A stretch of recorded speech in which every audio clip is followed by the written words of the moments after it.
يقال خلود قالو نبجا كلن غدلون انصل كايم صر كايم درخ كان تاي صقمالو حمل خيم اتوم سللو نادونا بحدنا بيريو نادونا بحدنا بيريو يقالو جبنا يقالو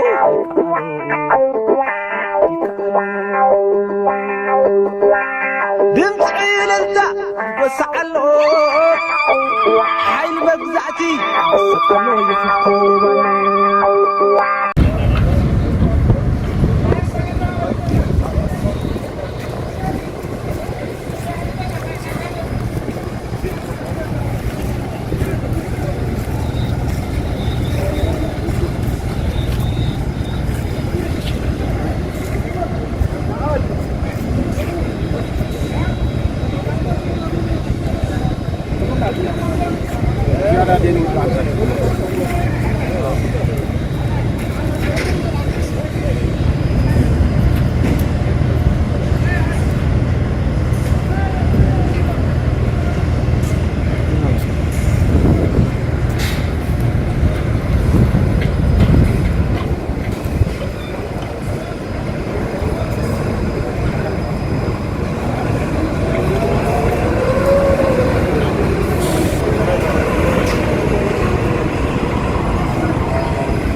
ሰላም የትግራይ ሚዲያ ኔትወርክ ተከታታዮች እንደምን ዋላችሁ እንደምን አመሻችሁ በእያላችሁበት ዛሬ የኤርትራ ወደብ ተገኝቼ የኤርትራ ወደቦች እየሰሩ ለማሳየት ደግሞ መሞከር ነው። ዋናው ነጥቡ አሁን ኢትዮጵያ በተለይ የአብይ አህመድ አገዛዝ የኤርትራን ወደቦችን ለመውረር የኢትዮጵያ ሕዝብ ችግር ይፈታል ብሎ የራሱ የውስጥ ችግር ለመፍታት ኤርትራን ለመውረር የሚያደርገው ላይና ወረታች ለመላው የኢትዮጵያ ሕዝብ በተለይ ደግሞ የትግራይ ወጣት በተለይ ለኢትዮጵያ መከላከያ ሰራዊት ኢትዮጵያ በታሪክ ወደብ ኖሯት አያውቅም፣ ለወደፊቱም አይኖራትም።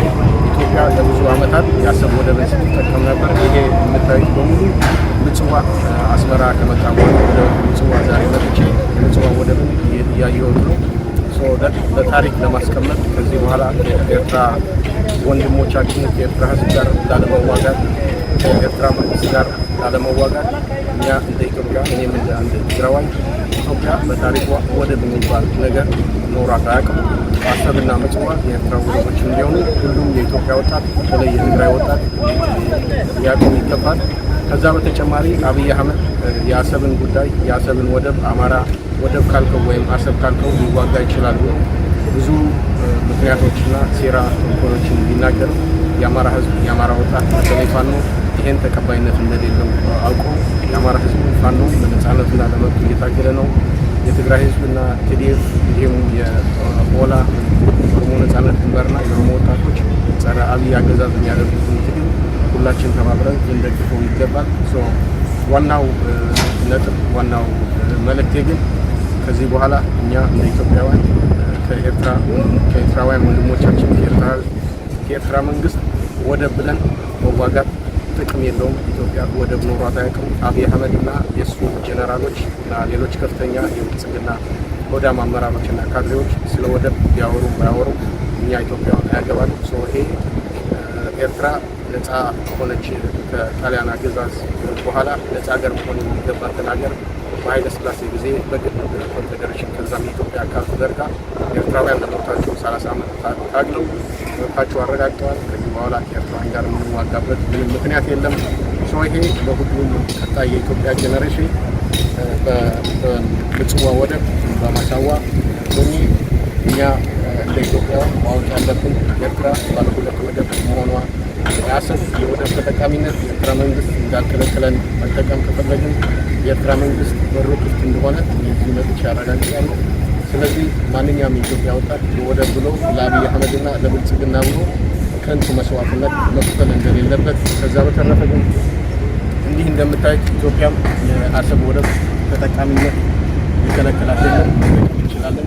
ስለዚህ ሁላችንም አብረን ተባብረን የኢትዮጵያ ሕዝብ እየጨመረ ያለው ብልጽግና ማስወገድ እንጂ አሰብ ወይም ወደብ ብለን ከኤርትራ ወንድሞቻችን ጋር አንዋጋም። በዚሁ አጋጣሚ መላው የኤርትራና ኤርትራ መንግስት በ35ኛ የነጻነት በዓል አደረሳችሁ።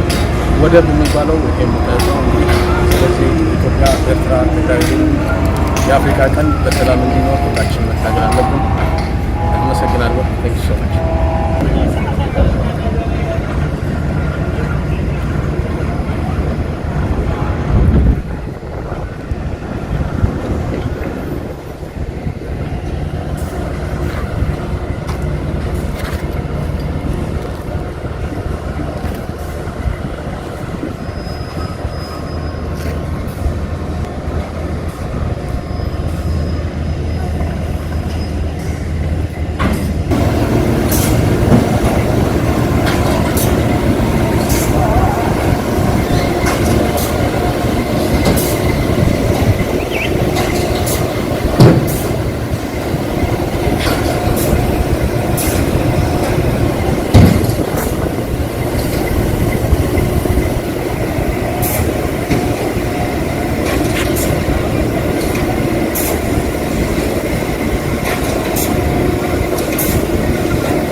አማራ ወደብ ይወዳል ብሎ አሰበኛ ፖለቲካ ሊሰራ ያሰበበት የሚሸፍበት ወደብ ጉዳይ እንዳለ ሁላችን እናውቃለን። ስለዚህ የአማራ ወጣት ሌላው ኢትዮጵያ በተለይ ብልጽግና ወደብ ያገኛል ብሎ መስዋዕትነት የሚከፍል ወጣት አይኖርም፣ ሊኖርም አይገባም።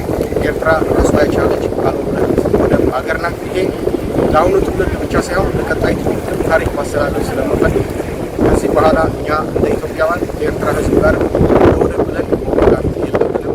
የኤርትራ መንግስት የኤርትራ ሕዝብ ኢትዮጵያ የአሰብ ወደብ እንድትጠቀም ነገሮች ከደርግ በኋላ ኢህአዴግ ህወሓት ስልጣን በነበረበት ጊዜ ኢትዮጵያ የአሰብ ወደብ ተጠቃሚ ነበረች፣ የምጽዋ ወደብ ተጠቃሚ ነበረች።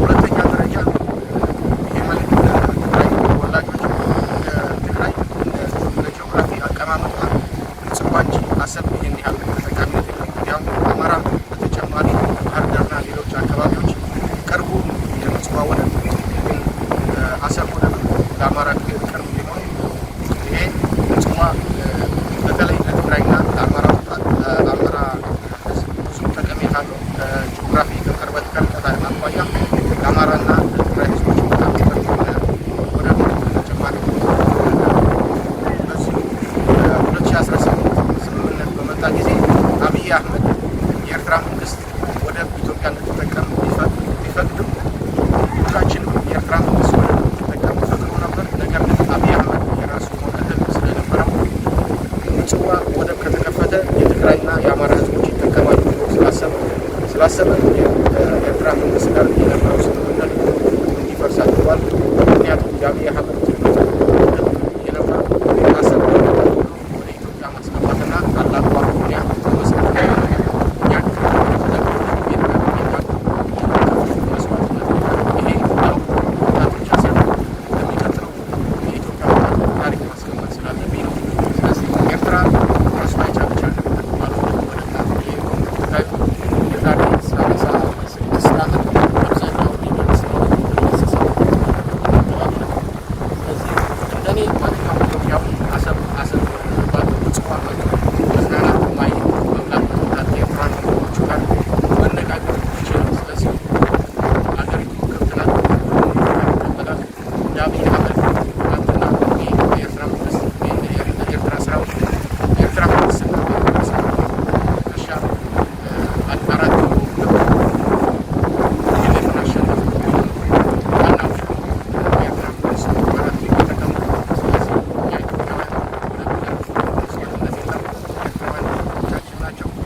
ጀነራሎች የነበራችሁ አሁን በኢትዮጵያ ቴሌቪዥን እና በፋና የቀረባችሁ ስለ ወደብ የምትለፈልጉ ይሄ በኤርትራውያን ወጣቶች የኤርትራ ህዝባዊ ታጋዮች ነጻ የሆነ ወደብ ነው።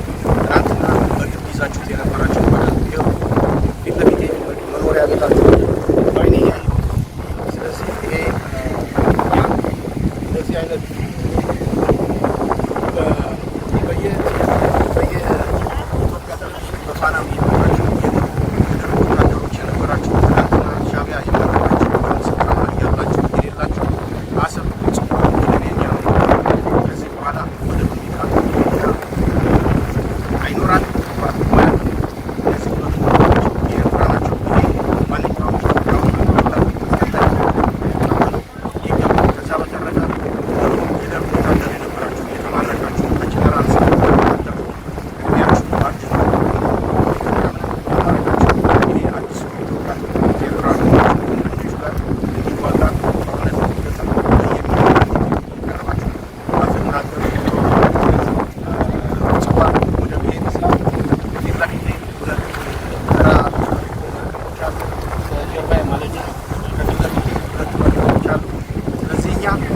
ሰላም ፍቅር ሆነን በኤርትራ ወንድሞቻችን ጋር እንፈልጋለን። ስለዚህ ከዚህ በኋላ ለአብይ አህመድ ተብሎ መስዋዕትነት የሚከፈልም የለም። የኢትዮጵያ ሕዝብ ትልቁ ጥያቄ የመብት ጥያቄ፣ የኢኮኖሚ፣ የፍትህ፣ የነጻነት፣ የሰላም፣ የመናገር በአጠቃላይ የኢትዮጵያ ሕገ መንግስት ወደ ተግባር መቀየር እንጂ የኢትዮጵያ ሕዝብ የወደብ ጥያቄ የለውም። የኤርትራ መንግስት የኢትዮጵያ ሕዝብ ወደብ